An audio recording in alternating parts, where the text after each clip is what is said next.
Yadadri temple EO Bhavani Shankar మాట్లాడుతూ యాదగిరిగుట్ట ఆలయం పాలక మండలి ఈ నెల 11వ తేదీన ఉదయం 11:37 యాదగిరి లక్ష్మీనరసింహస్వామి సన్నిధి ముఖమండపం నందు బంగారవాకిలి ప్రాంగణంలో ప్రమాణ స్వీకార మహోత్సవం చేస్తున్నారని తెలిపారు. ప్రమాణ స్వీకార అనంతరం ప్రెసిడెన్షియల్ సూట్ లోని కాన్ఫరెన్స్ హాల్ నందు బోర్డు మొదటి మీటింగ్ ఏర్పాటు చేస్తున్నట్లు తెలిపారు. దేవస్థానం నూతనంగా స్వయం ప్రతిపత్తి పొందిన తర్వాత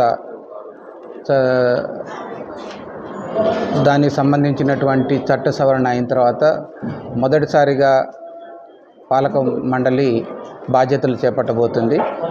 గౌరవ చైర్మన్ గారు, గౌరవ మెంబర్లు అందరూ కూడా 11వ తారీఖు శనివారం ఉదయం 11:37 బంగారు వాకిలి దగ్గర స్వామివారి ఎదుట స్వామివారి సన్నిధిలో ప్రమాణ స్వీకారం చేసి బాధ్యతలు చేపట్టబోతున్నారు.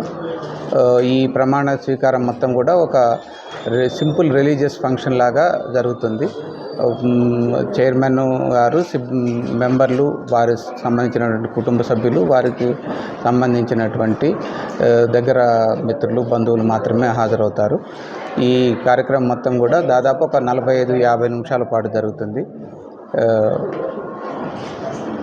ఈ కార్యక్రమం అనంతరం ప్రెసిడెన్షియల్ సూట్లో కాన్ఫరెన్స్ హాల్లో బోర్డు మీటింగు ఏర్పాటు చేయడం జరుగుతుంది.